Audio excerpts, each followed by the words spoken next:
Desde Quito, Ecuador, transmite Ecuatorial FM. Ecuatorial FM. Una sola voz en una sola estación. Mi Quito tiene un sol grande y las noches estrelladas.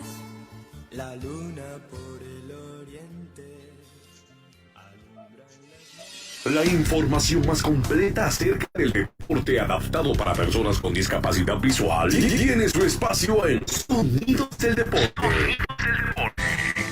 Acompáñanos este lunes de 19 a 20 horas, tiempo de Ecuador, y escucha entrevistas, reportajes, estadísticas en voz de nuestros deportistas. No lo olvides, lunes 7 de la noche, hora de Ecuador. Sonidos del Deporte. Solo por Ecuatorial FM, la radio del Paralelo Cero.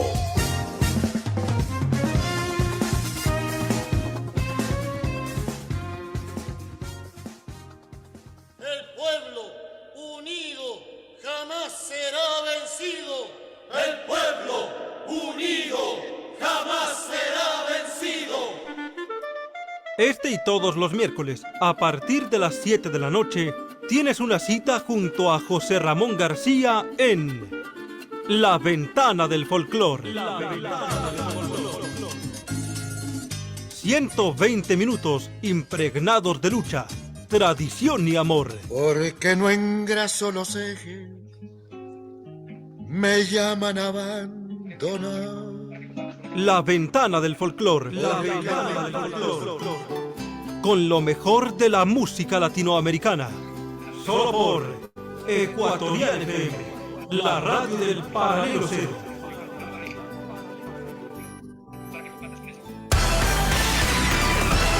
El siguiente programa es responsabilidad de sus productores.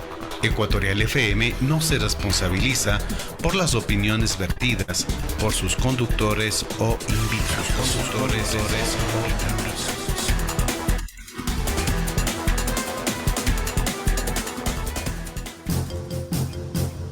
Ecuatorial FM presenta.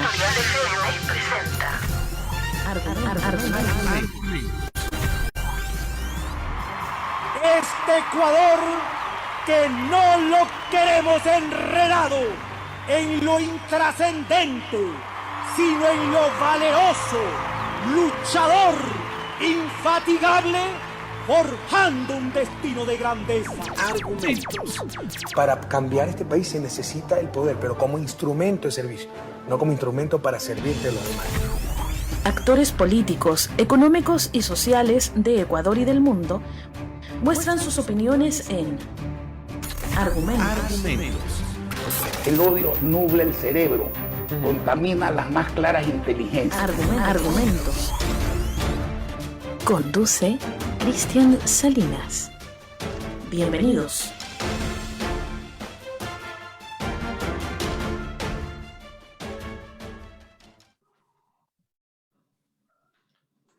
Hola, ¿qué tal amigos, amigas, internautas que nos ven y nos escuchan alrededor del mundo y aquí en Ecuador? Gracias nuevamente por sintonizar el programa Argumentos, programa que una vez a la semana, venimos topando temas de interés regional y mundial y también nacional. En esta ocasión vamos a dialogar justamente un tema de coyuntura mundial que ha sido y es titulares de primera página en los principales medios de comunicación de Ecuador y del mundo. Estamos hablando sobre el conflicto bélico en Europa del Este entre Rusia y Ucrania. Y para este diálogo hemos invitado a el internacionalista Jorge Kreines. Él es secretario de Relaciones Internacionales del Partido Comunista de Argentina. Así que estamos haciendo una conexión directa desde Quito hasta Buenos Aires. Bienvenido, Jorge. Gracias por atender a la entrevista, al diálogo aquí en Argumentos. Hola, Cristian. Gracias a ti y a la Radio Ecuatorial por darnos esta posibilidad de conversar. Gracias, Jorge. Y amigos internautas, les indicamos que, como siempre, esta entrevista está siendo transmitida por el Real Audio de Ecuatorial FM así como también por su página de Facebook, y en aproximadamente unas 5 horas este diálogo también podrán encontrarle en el canal de Ecuatorial FM en YouTube. Y bueno, es de conocimiento público que prácticamente hace algo más de una semana inició un conflicto bélico entre Rusia y Ucrania.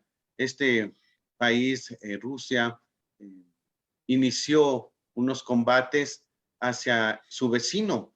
Y claro, mucha parte de la sociedad mundial condena este hecho, tomando en cuenta el poderío militar que tiene en este caso Rusia en comparación a su vecino. Sin embargo, ya se han aplicado algunas medidas en torno internacional para de alguna manera contrarrestar esta conflagración.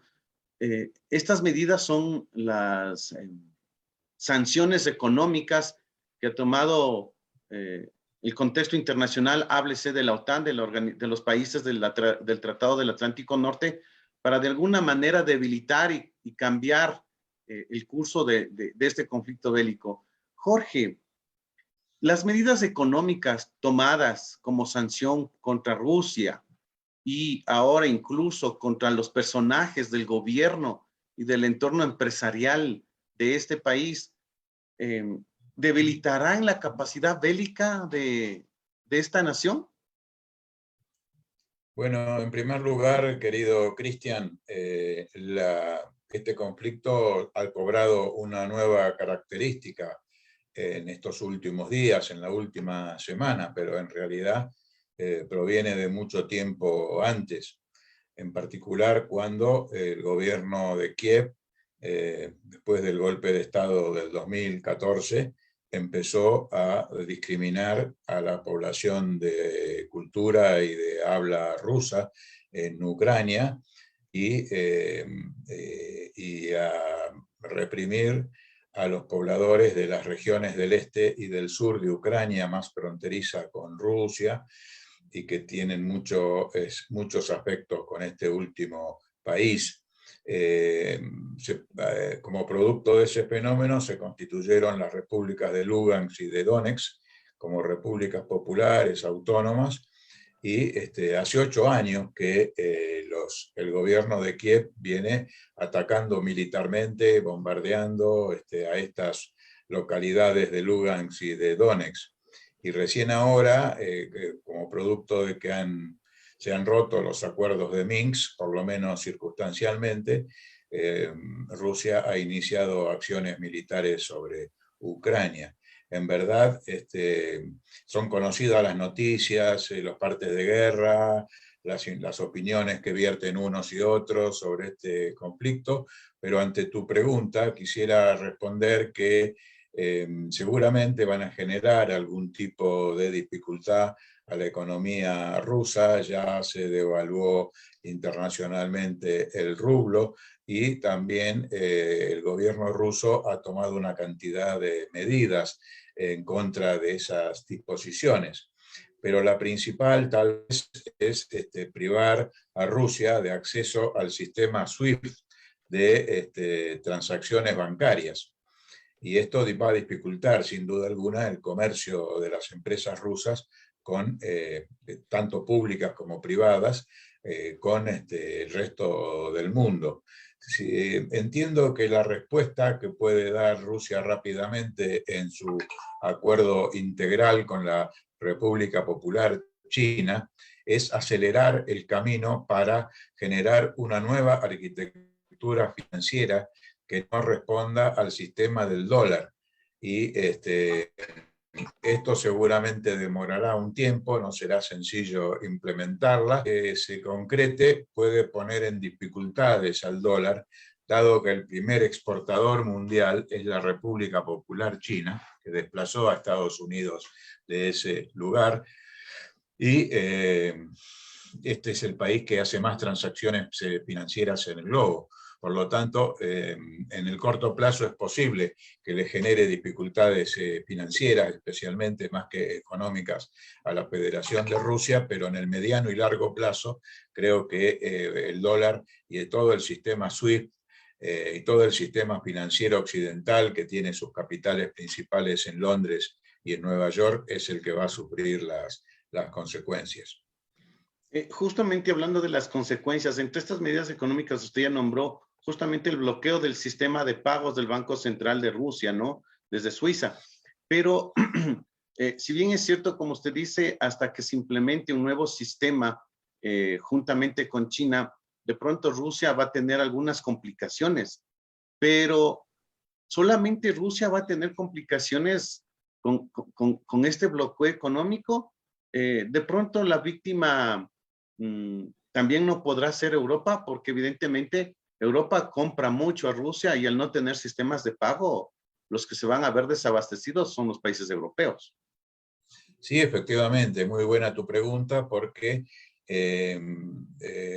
Rusia es el primer vendedor de gas para Europa, especialmente para Europa occidental. Y en este caso compite con Estados Unidos, que ofrece un sistema de gas líquido envasado.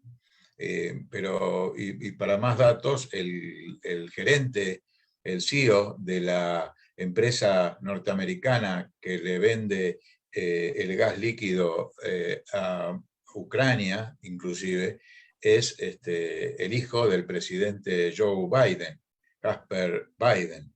Y esto indica que hay un interés personal incluso del presidente de los Estados Unidos en este conflicto. Por otra parte, bueno, si no pueden pagar el gas que llega desde los gasoductos rusos, seguramente van a quedar desabastecidos y pueden llegar en el próximo invierno, que bueno, está por terminar el invierno en Europa, y seguramente en el próximo invierno, el periodo de las temperaturas más bajas, allí van a sufrir no solamente dificultades financieras los europeos, sino también dificultad para calentar sus ambientes, para hacer funcionar sus cocinas, e incluso la industria que se maneja con el gas como energético van a también sufrir. Y ya en Europa, sin que este suceso hubiera ocurrido, venían aumentando de manera geométrica las tarifas, los precios de los energéticos, tanto del gas como de la electricidad. Así que se presume que en este primer año, a partir de ahora, el precio del consumo de gas y de electricidad para los consumidores europeos occidentales también va a subir, y esto va a generar una dificultad en la economía también de los países de Europa occidental y lamentablemente, Cristian, creo que en todo el mundo, no solamente en Europa occidental. Claro, se ha evidenciado justamente por la subida de los precios del barril de petróleo. Por ejemplo, el petróleo ecuatoriano está ahorita por 107,5 centavos de dólar. Ha experimentado una subida en este último fin de semana, en estos últimos 4 días, de alrededor de $10 en tan solo 4 días. Y parece que el precio se seguirá incrementando mientras no existe una solución al tema justamente bélico acá entre Rusia y Ucrania. Continuando con esta situación económica, usted acaba de mencionar que de pronto en el próximo invierno, que estamos hablando a fines de este año, en la Unión Europea, se van a ver complicados por el desabastecimiento de gas e incluso del mismo petróleo. Pero, ¿usted cree que hasta fines de este año no podría haber una solución a este conflicto? Porque estamos hablando de alrededor de 10 meses. Entonces, digamos que en 10 o 8 meses no hay solución a este conflicto. Tengo la esperanza de que sí, que haya una solución. Vemos como positivas las reuniones que se están realizando entre el gobierno de Rusia y el gobierno de Ucrania en este momento. La primera se realizó en la localidad de Gomel. Afortunadamente esa reunión, si bien no se establecieron ni se firmaron acuerdos, va a continuar próximamente en la frontera entre Bielorrusia y Polonia, y allí se espera que se adopten algunos resultados positivos. Por otra parte, hay muchos países, varios países que se han ofrecido como mediadores, y podría ser que sus actuaciones sean también útiles. Y al mismo tiempo, bueno, creo que todos reclamamos que las Naciones Unidas jueguen el rol que les corresponde, que hasta ahora no lo está jugando, especialmente su secretario general, y también que de algún modo cesen las acciones militares. No sé si el cese de las acciones militares entre Rusia y Ucrania son suficientes para que todo esto que dijimos sobre el petróleo y el gas y los movimientos financieros dependan solamente de Ucrania y de Rusia, porque estos mecanismos no son administrados ni por Rusia ni por Ucrania, sino por otros países, especialmente Estados Unidos, el Reino Unido, que tienen mucho peso en estos mecanismos bancarios, por ejemplo. De manera tal que depende también de que Estados Unidos y el Reino Unido modifiquen su política de aislamiento y de cerco a Rusia, ¿no? Que se va dando también a través de los medios de comunicación. A nivel mundial, el cierre del acceso a la televisión rusa por parte de los países occidentales, etcétera, y de los propietarios de las redes de Facebook y Twitter y otras. De manera que es un conflicto integral que tiene actores militares puntuales, pero que tiene muchos actores también financieros, mediáticos y demás. Y la guerra se puede desarrollar por cualquiera de todos estos factores. Es una guerra híbrida, es decir, no solamente militar, sino que también se expresa en distintos planos, en distintos niveles, y por lo tanto en todos estos niveles va a haber que tomar decisiones para evitar el conflicto y para evitar, como recién decíamos, una crisis económica global que perjudique fundamentalmente a los pueblos de Europa Occidental y de todo el mundo, pero también de la Federación de Rusia, sin ninguna duda. Asimismo, como se tomaron medidas de carácter económico restrictivas en contra de Rusia, también se han tomado otras medidas asimismo de carácter militar. La Unión Europea aprobó un presupuesto de alrededor de 450 millones de euros para contribuir con Ucrania y su defensa en armamento. ¿Esto abona a la pacificación de la región? Yo creo que no, que eso es echar leña al fuego, es pretender apagar el fuego con gasolina, y me parece que no, que estos países europeos que van a sufrir severas consecuencias mientras sigan o sean continuadores o ejecutores de las políticas que ordena Washington, van a ser víctimas de sus mismas decisiones, porque envían dinero, envían armas al gobierno ucraniano, y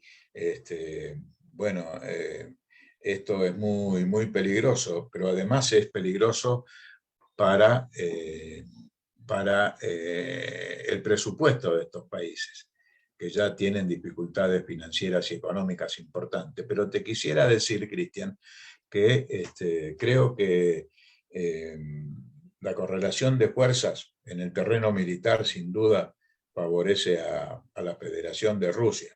Y fijémonos que desde Joe Biden hacia abajo, pasando por el primer ministro británico, ponen cara de malos, amenazan a Rusia, le mandan armas a Ucrania, otros le mandan dineros, pero no dan una batalla en el terreno militar.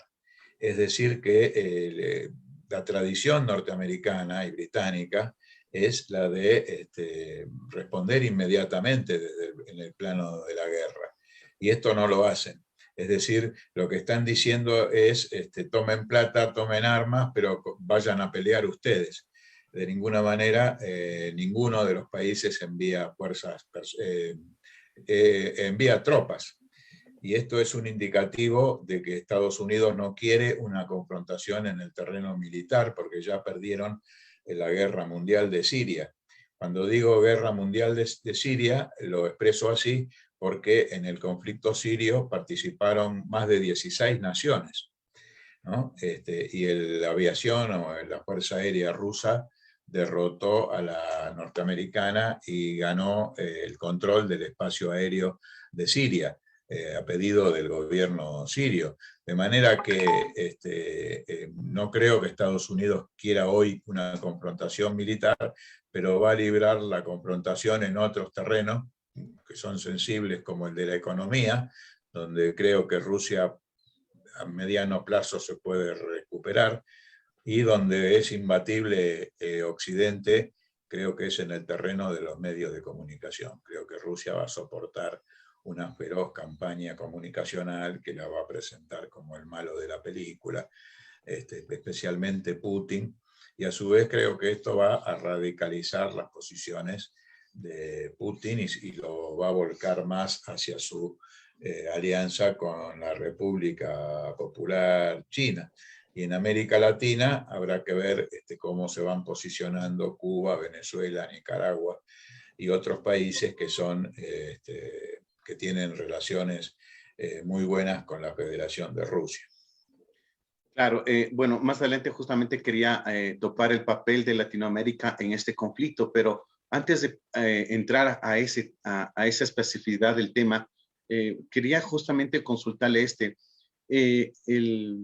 la acción bélica que emprendió Rusia contra Ucrania, ¿era necesaria o más bien Rusia quería nuevamente poner en manifiesto su poder bélico a Occidente?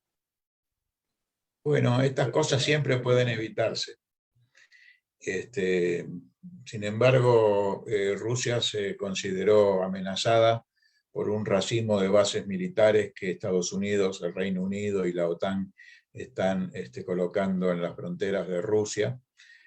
Recordemos aquella declaración de Vladimir Putin cuando dijo que Rusia está amenazada y que imaginemos todos misiles rusos instalados en la frontera entre Canadá y Estados Unidos y entre México y Estados Unidos.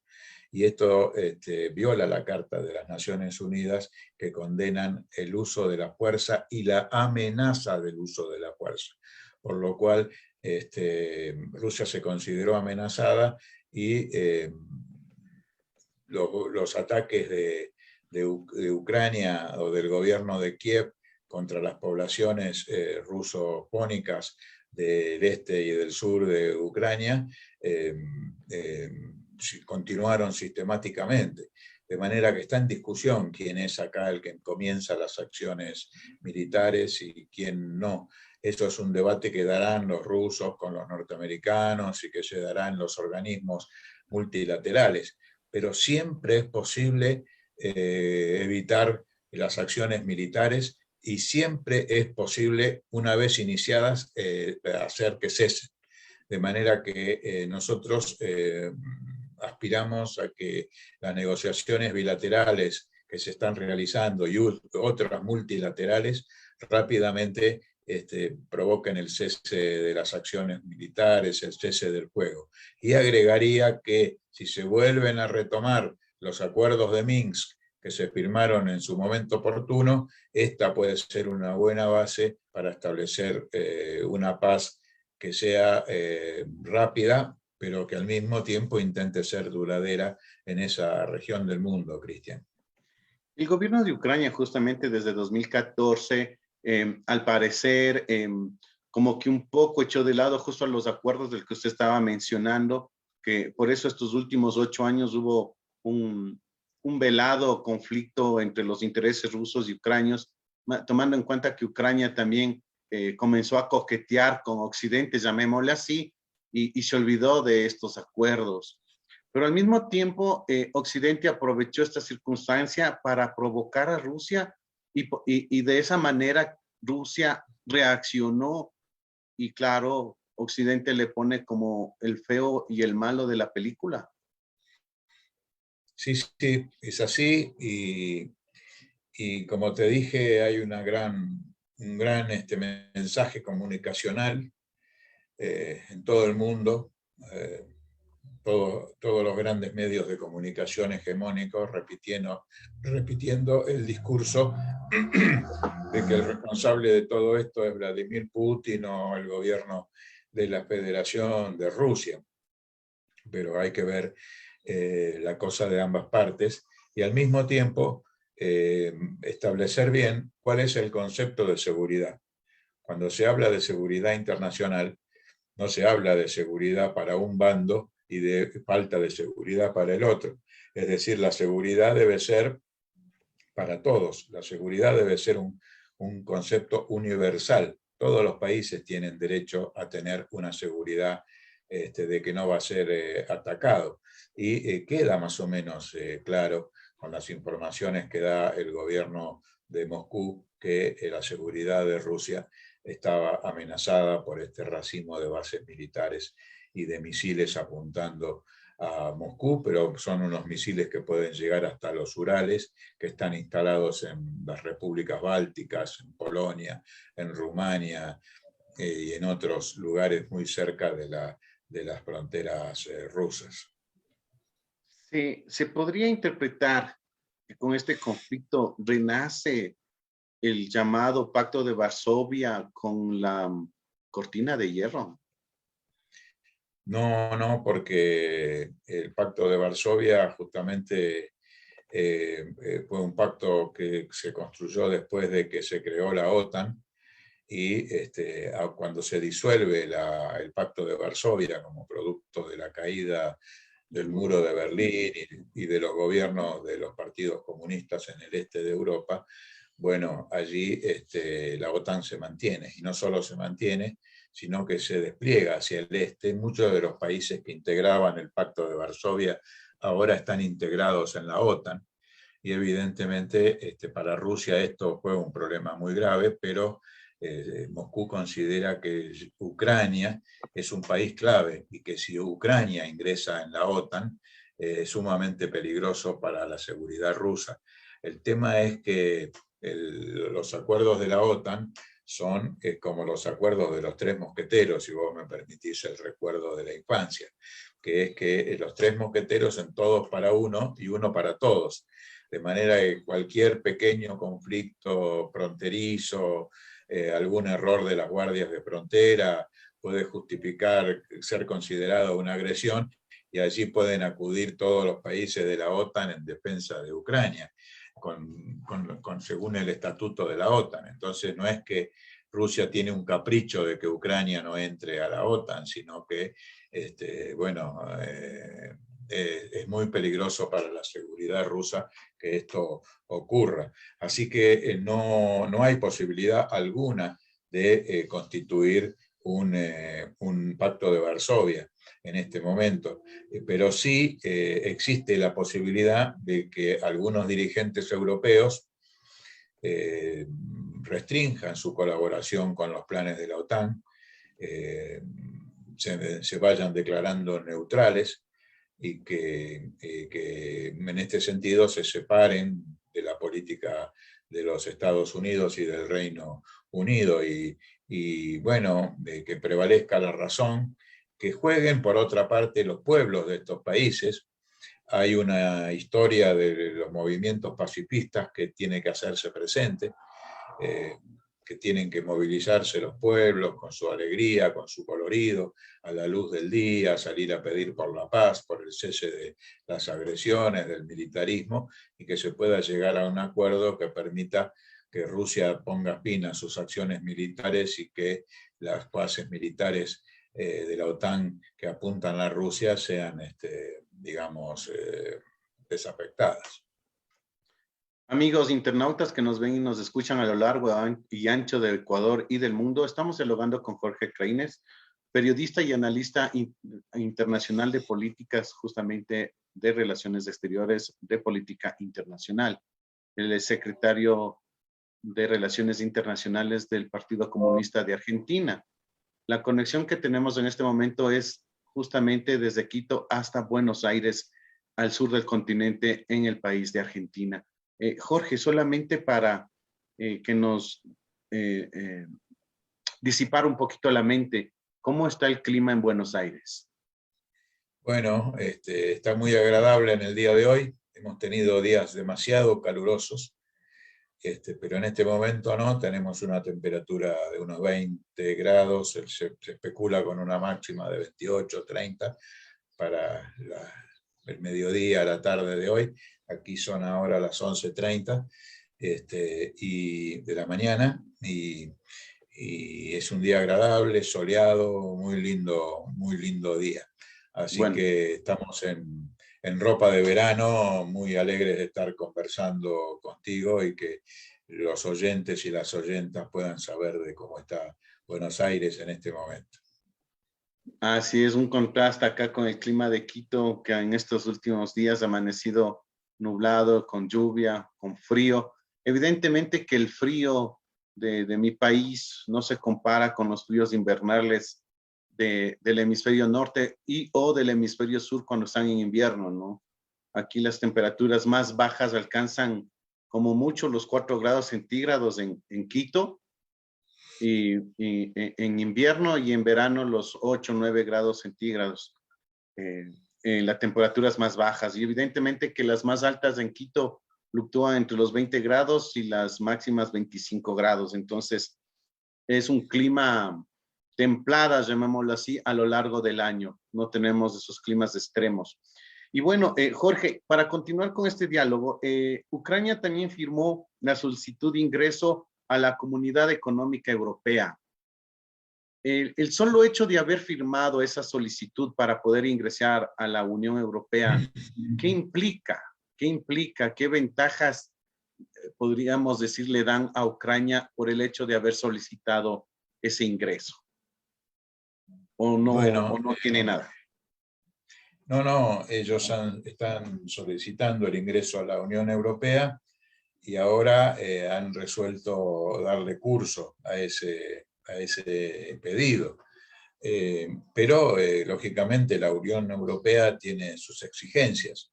Los acuerdos de Maastricht reclaman que los países no tengan déficit fiscal, cosa que va a ser muy difícil que los ucranianos lo logren, y una cantidad de requisitos económicos que bueno, un sistema bancario estable y sólido tampoco lo tiene Ucrania en este momento, niveles de estabilidad política. Así que me parece que es una cuestión más política que económica la decisión de que ellos puedan ingresar a la Unión Europea, pero también está lo que se llama el área del euro, ¿no? La zona euro, y ahí creo que no va a poder entrar porque allí justamente el Banco Central Europeo pone una cantidad de requisitos que Ucrania no puede cumplir. Por lo cual, bueno, ellos prefieren que Ucrania ingrese en la OTAN y no en el mundo financiero y económico de Europa. Sí es cierto que Ucrania, por su extensión territorial, es uno de los países más grandes de Europa y al mismo tiempo es lo que acá en Argentina llamamos la pampa de Europa, es decir, hay grandes llanuras donde se cultivan los cereales que son parte del alimento de cualquier parte del mundo, al mismo tiempo hay ganadería, y entonces, bueno, es muy importante para la política alimentaria europea las llanuras ucranianas. Pero bueno, todo esto ahora está en otro plano, está en el plano de lo que deciden las potencias principales del mundo y cómo se desenvuelve el conflicto militar. Así que habrá que seguir cotidianamente, Cristian, cómo sigue esta película y verla en movimiento para poder determinar mejor cuál va a ser la futura relación de Ucrania con la Unión Europea y con otros conglomerados multilaterales europeos. Te aclaro que lo que reclamaba el pueblo ucraniano cuando se movilizó allá por 2014 y quisieron integrarse en Europa, Europa le ofrecía no integrarse a la Unión Europea, sino un acuerdo de libre comercio entre la Unión Europea y Ucrania. Y esto nos hace recordar los tratados de libre comercio como el que tiene México con Estados Unidos y Canadá, o como el que tiene Chile, que son privilegios para las grandes corporaciones transnacionales y muchas exigencias para los países subdesarrollados que lo suscriben. Así que no convendría, creo, al interés de Ucrania que firme un tratado de libre comercio con la Unión Europea. Ok. Bueno, ahora en cambio, entrando al plano latinoamericano, desde el sur de Estados Unidos, es decir, desde México para el sur, todo lo que implica Latinoamérica, ¿qué papel juega justamente esta región del mundo respecto al conflicto con Rusia, o solamente nos convertimos en meros espectadores? Bueno, sí, por ahora somos espectadores. Los países, a pesar de eso, se han pronunciado en los organismos multilaterales como las Naciones Unidas y otros, incluso en la OEA, se han ido pronunciando alrededor de esto. Pero creo que en poco tiempo empezaremos a ser víctimas de los efectos económicos de esta situación, por lo cual vamos a sufrir, creo, restricciones financieras, vamos a sufrir aumento de, mejor dicho, devaluación de nuestras monedas nacionales, creciente dolarización, vamos a sufrir aumentos de los energéticos.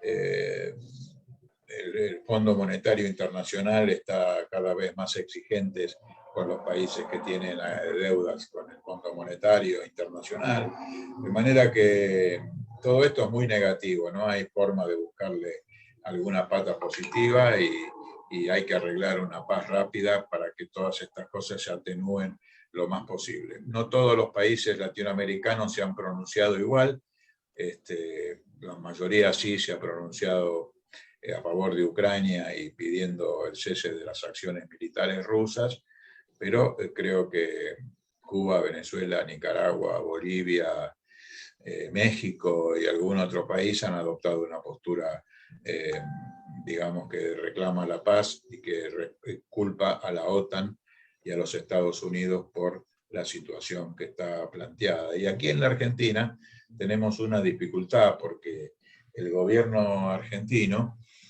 tiene una batalla histórica por la recuperación de las Islas Malvinas para la soberanía del país. Y las Islas Malvinas están ocupadas por la OTAN y allí hay una base militar con características nucleares.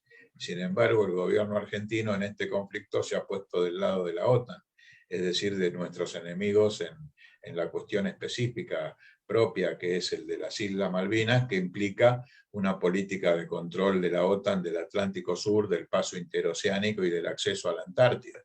De manera que vemos un poco contradictoria la posición del gobierno argentino en este sentido y esperamos que se modifique a la brevedad. Habrá que ver cómo evolucionan las negociaciones ucranio-rusas y ver cómo sigue actuando América Latina en este sentido.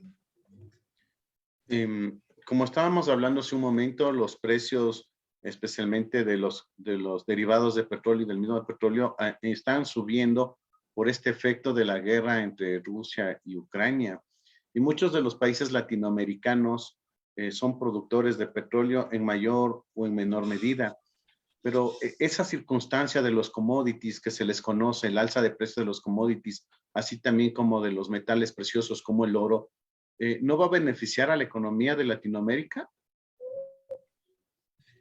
Bueno, han habido casos en que, como producto de las guerras en el norte, América Latina jugó un papel de incremento de su comercio, especialmente en productos que no se pueden desarrollar en el norte justamente como producto de los conflictos armados. Y se han generado en algunos casos también procesos muy positivos de sustitución de importaciones, porque Europa no puede proveer algunos productos dado que están en guerra.